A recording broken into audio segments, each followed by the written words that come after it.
Good afternoon. Thanks for being here on this beautiful day in Brookline. We are here because investments in transit and walkability make for more vibrant downtowns, better commutes, and a cleaner environment. Since taking office in 2020, I've directed more than $10 million in federal funding for projects that improve transit, cycling, or pedestrian access, including here in Brookline. These projects are only successful insofar as they reinforce actions by local, state, and civil society organizations. Transportation policy must be comprehensive and collaborative, which is why I am so fortunate to work with these incredible partners besides me. Since the end of World War II, the organizing principle of U.S. transportation infrastructure has been deference to single occupancy vehicles. This has induced demand for driving. The result is housing made more expensive by parking mandates, commutes made longer and more frustrating by traffic, and downtowns paved over by stroads. A different and better approach is possible. It starts from the organizing principle that transportation is not about trying to move cars. It's about trying to connect people to jobs, services, and most of all, each other. When seen through this lens, different priorities and decisions become clear. Invest in reliable, affordable, and useful transit service. Give buses priority amongst vehicular traffic. End parking minimums, protect bike lanes, build downtowns for people to walk in, not for cars to drive through, congestion price our highways, and zone for mixed use and multifamily housing by right. The MBTA Communities Act is a strong start, but the Bay State needs more building. I have supported all of these initiatives as a congressman with my voice, vote, and directed spending. For example, I'm a co-lead of the Complete Streets Act. I recently successfully passed legislation to improve curb management, and I have directed monies to Brookline for its inspired bridle path cycling and pedestrian lane. Most recently, I have introduced the Supporting Transit Commutes Act. This legislation reverses an element of the Trump tax bill that negated the ability for employers to tax deduct transit benefits. Up until 2018, employers did not pay corporate or payroll taxes on transit benefits offered to employees. However, the 2018 tax law changed the deductibility of transportation fringe benefits, and employers are now taxed for providing their employees with commuting options. This legislation would restore the deductibility of transit and bus passes, but not parking. This will induce more employers and small businesses to offer transit benefits to their employees and will make transit more affordable for riders. The goal of this bipartisan legislation is simple: increase transit ridership.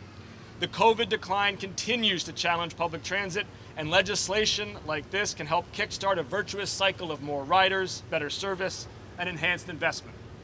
To speak more about this is MBTA General Manager Phil Eng. Phil has one of the hardest jobs in Massachusetts, and he has had a superb start. Phil, over to you. Well, thank you, Congressman. It's fantastic to be here today in Brookline, and nothing better than to support this initiative. It's a pleasure to discuss the vital role that public transportation has in our communities, and it's exciting to know that so many elected officials like the Congressman here see the tremendous benefit in public transportation for employees, for employers, for the community.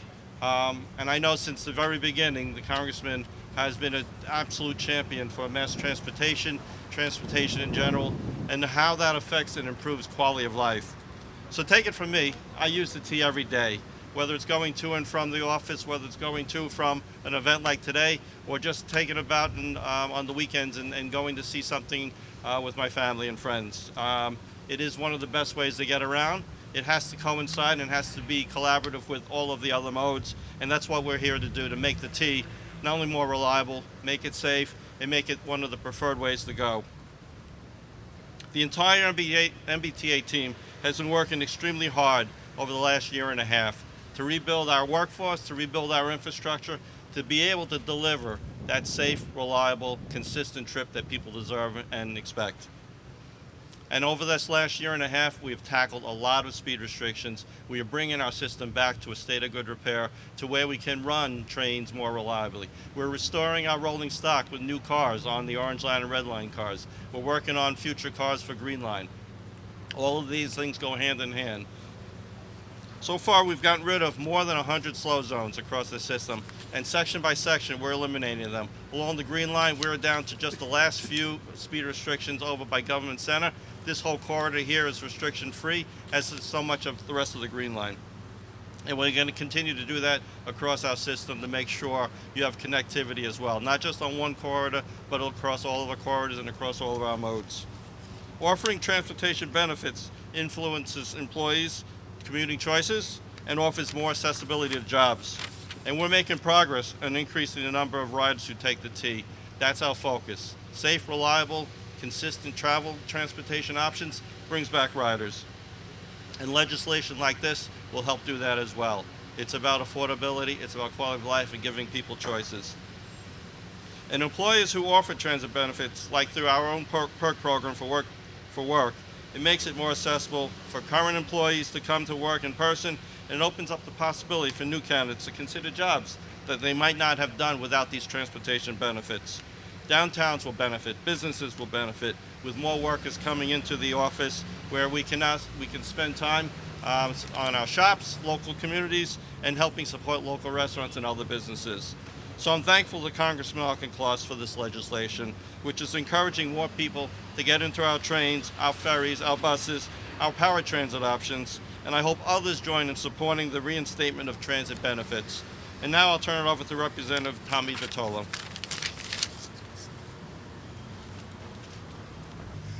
I'm Tommy Vitolo, State Representative for Brookline and regular MBTA rider. Mass transit is a remarkably complex set of policies, infrastructure, and operators and staff, and therefore improvements are incremental. Each successful investment resulting in transportation that is a bit more reliable, moves a bit more quickly, and provides a bit more coverage within a community. We improved bus stop locations to speed the Route 66 service in Brookline a decade ago. We installed transit signal prioritization on the C line so that the Green Line gets the green light. We redesigned the Brookline Hills platform for increased efficiency and safety when we built a school above the tracks. We eliminated slow zones. We eliminated slow zones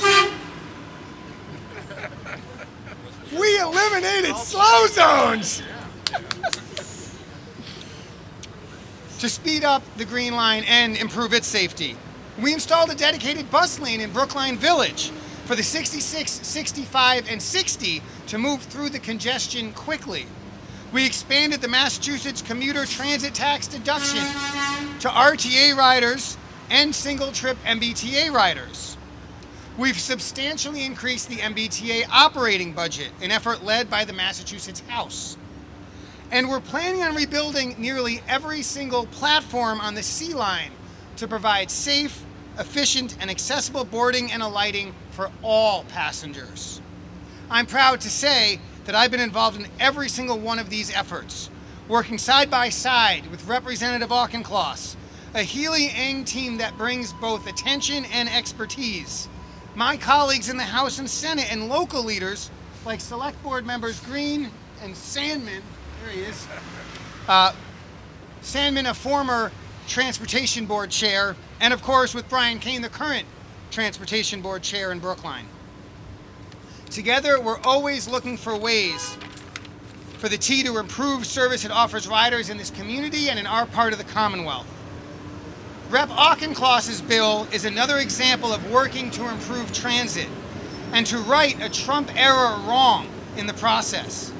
Encouraging employers to subsidize employee mass transit use is a win for all of us. Every employee who takes the T to work frees up space on the road and at the curb or parking lot.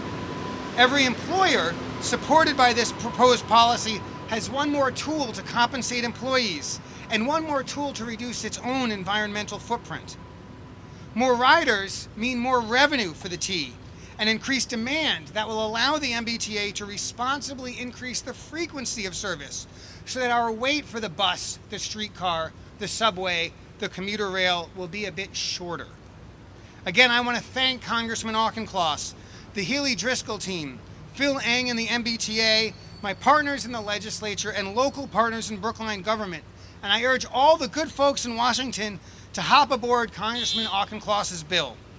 I'm now going to hand things over to Select Board Member Mike Sandman.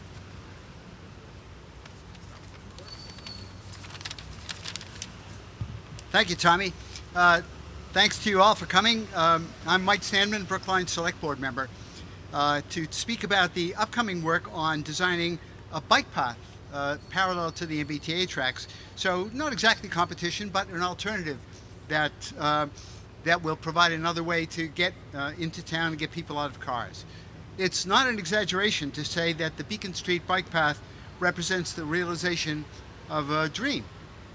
28 years ago, when Beacon Street was rebuilt with curb line changes to shorten crosswalks, and the partial bike lanes that we have now were put in place, and you can see them particularly on that side, we had to step away from a plan to build a bike path parallel to the MBTA tracks because the State Highway Department had rigid requirements for head-in parking along the street, and of course we have a great deal of that along the median. Now we've brought together action by Brookline residents, who revived the concept of a Brookline bike path, full cooperation from Brookline local town government, an understanding at Mass Department of Transportation of the role of bicycle accommodations in reducing fossil fuel emissions, and support from the MBTA. So thanks to Representative Attolo, who's been a bicycle advocate for all of the 20 plus years that I've known him, and to the MBTA and the Brookline Transportation staff. But the glue that holds the pieces of this funding together is money. And for that, we have a special thank you for Congressman Auchincloss, who has been the key to getting the funding needed to get going on supporting the design for the bike path and for the rest of what you've heard about today. Thank you.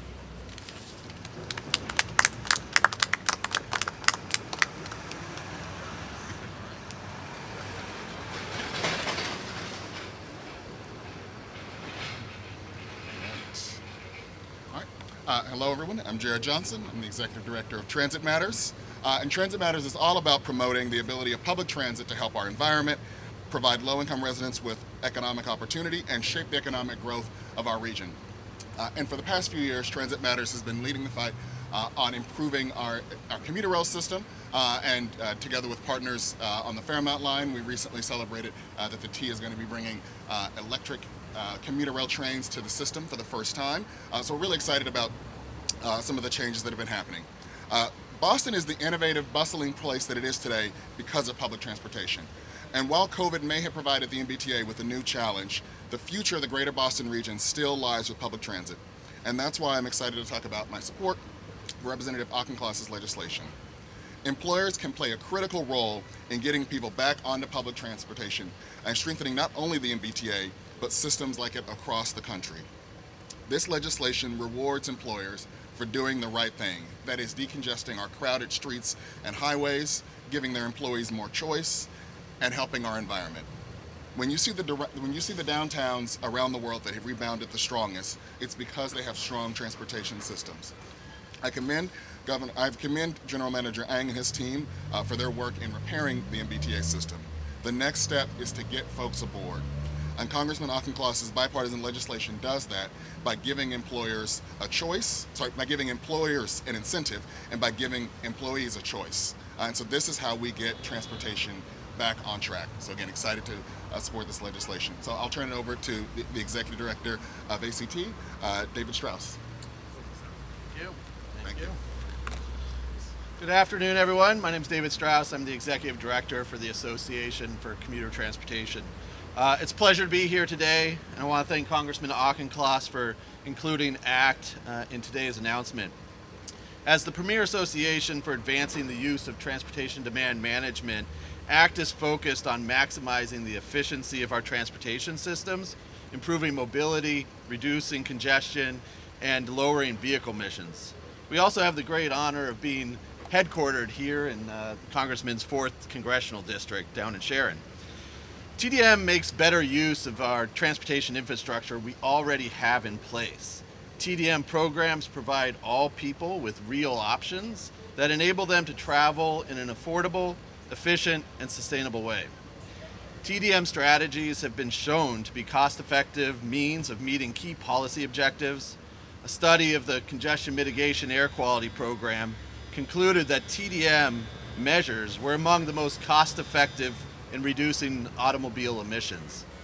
And commuter transportation benefits are one of the most impactful TDM strategies there is.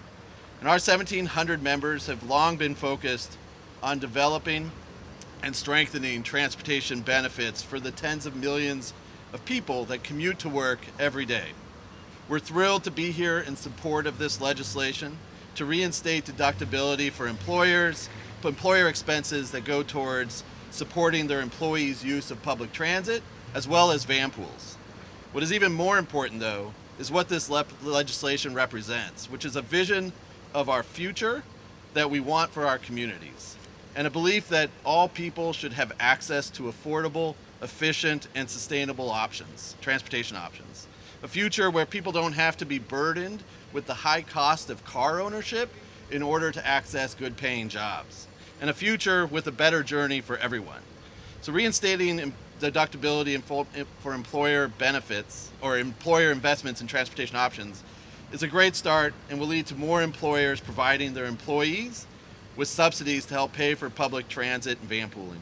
These incentives will help increase transit ridership and add financial resources to transit agencies that are making their way back from the pandemic, which will help strengthen these agencies and the services for the millions of individuals that rely on transit for all their trips. The timing of this legislation is perfect as we celebrated Labor Day yesterday, on Monday, and as we head into the TDM week starting on September 16th, when ACT members across the country will be raising awareness of TDM strategies and policies. So to kick us off a couple weeks early, I want to call on Congress to join Congressman Auchincloss in support of this legislation that will help benefit America's workers, their employers, as well as all of our communities. Thank you.